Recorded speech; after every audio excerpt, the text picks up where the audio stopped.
In the heart of America's agricultural landscape, a crisis is unfolding that threatens to reshape the nation's food supply chain and erode public trust in the very systems that sustain it.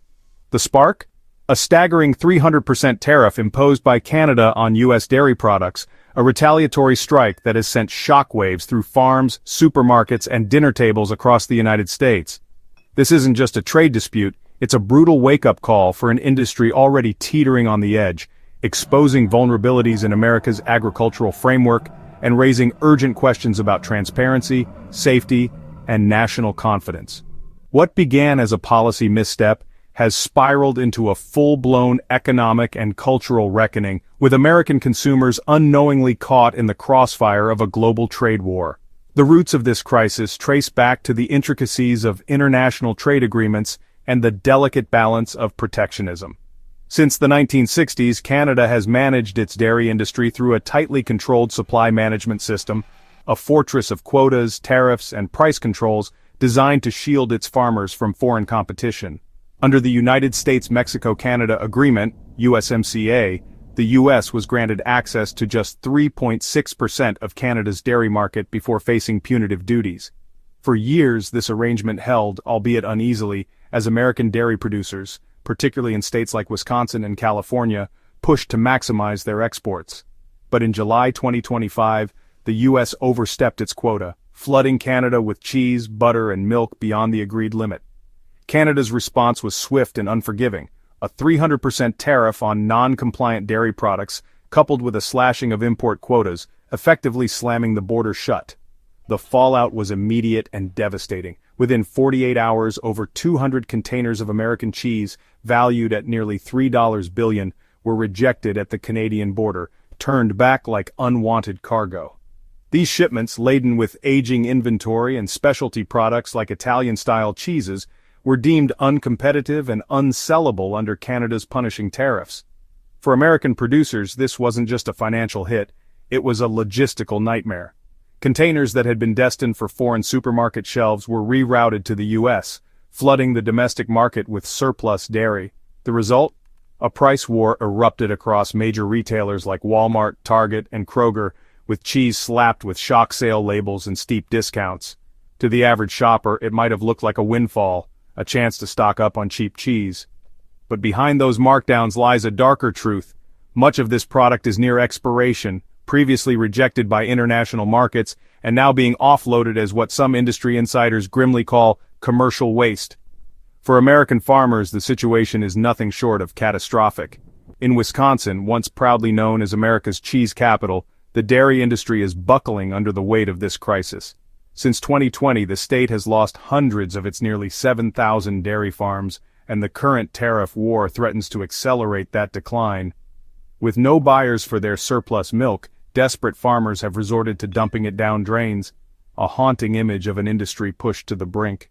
The International Dairy Foods Association reports that above-quota tariffs have turned each rejected container into a loss worth tens of millions of dollars, a financial hemorrhage that small family farms simply cannot absorb.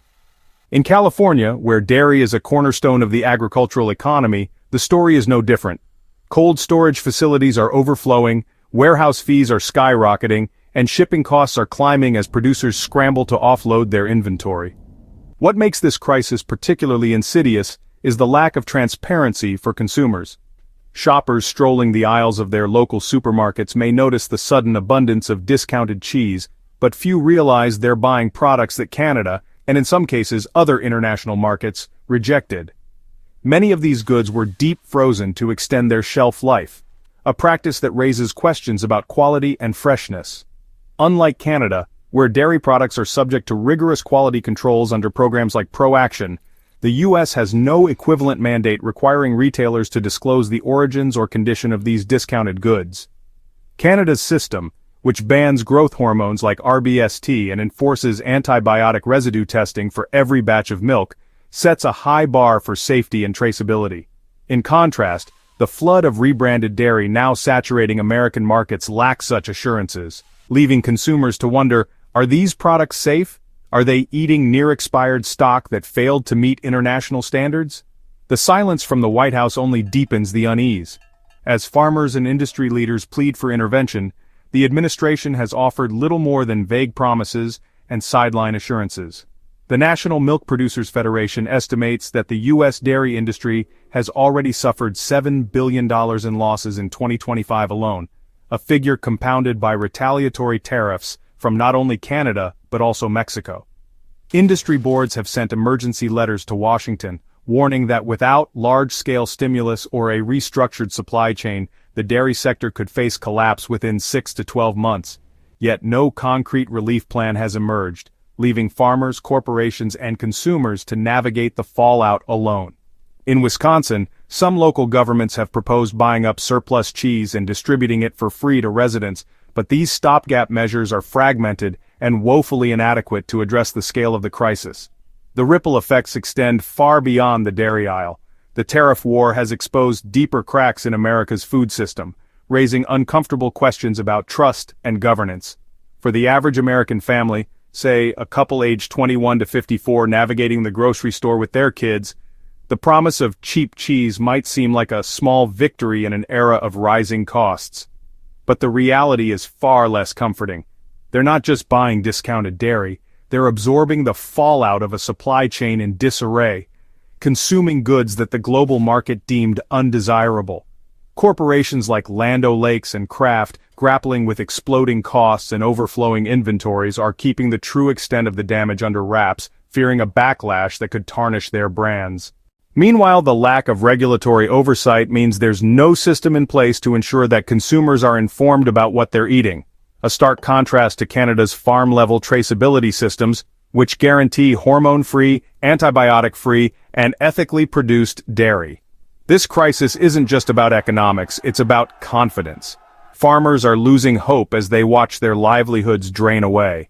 Consumers are beginning to question the safety and origins of the products on their shelves, and the government's inaction has left a void where leadership is desperately needed. The line separating producers, policymakers, and citizens is now clouded with doubt, and without swift intervention, the dairy crisis risks becoming a symbol of a broader failure, a system-wide breakdown in trust, transparency, and accountability. Canada's tariff strike wasn't just a defensive maneuver, it was a calculated blow to the heart of America's dairy network. By imposing a 300% duty and slashing import quotas, Canada didn't just protect its own farmers, it sent a message to the world about the consequences of overstepping trade boundaries. The U.S., under the shadow of what some call a mad Trump policy, has struggled to respond. Former President Donald Trump's aggressive trade rhetoric, which often framed tariffs as a tool to strong-arm allies like Canada and Mexico, appears to have backfired spectacularly.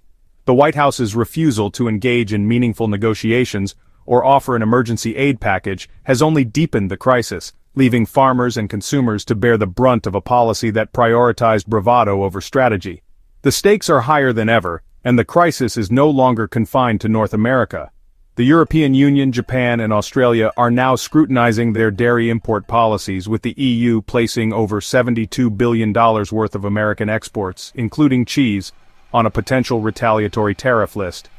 This is a chilling signal that the U.S. risks broader trade isolation, not just from competitors, but from its closest allies. If Washington fails to adjust its approach, whether by curbing its dumping practices or negotiating a resolution, the dairy industry could face a cascade of new barriers, further choking off export markets and flooding the domestic supply chain with even more surplus.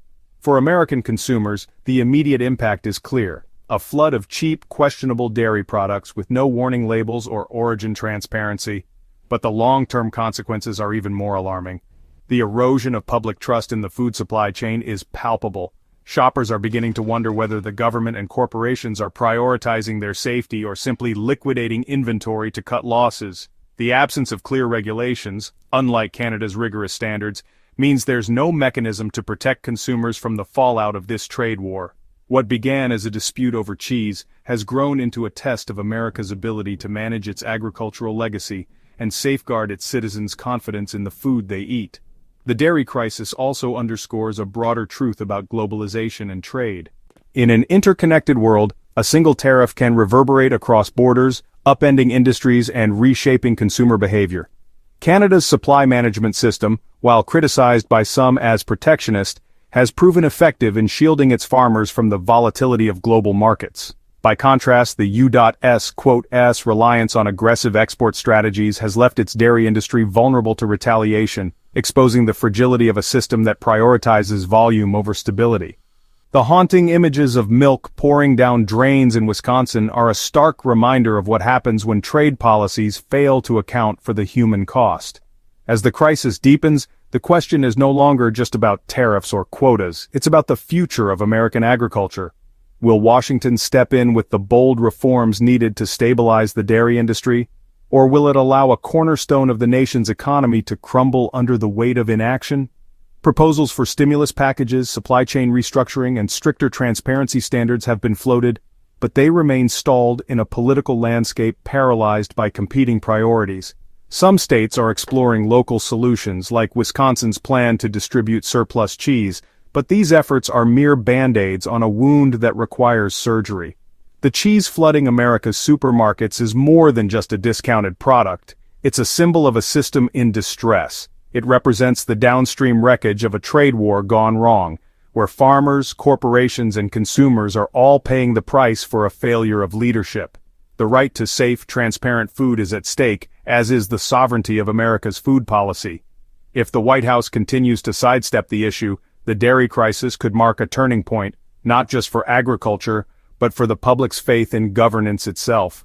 For now, Americans are left to navigate a fractured food system, where the promise of a bargain masks a deeper betrayal. Farmers are dumping milk, corporations are scrambling to salvage their brands, and consumers are eating products that the world rejected, all while Washington watches from the sidelines. The dairy dilemma is a story of missteps and missed opportunities, a cautionary tale about the cost of hubris in a globalized economy. But it's also a call to action, a chance to rebuild a supply chain that prioritizes quality, transparency, and resilience. The question is whether America's leaders have the courage to answer it before the damage becomes irreversible. The fallout from Canada's tariffs is a reminder that food is more than just a commodity. It's a cornerstone of national identity and security. As families across the country watch these developments unfold, they're not just tracking trade policies, they're grappling with the future of their tables, their communities, and their trust in the systems that sustain them.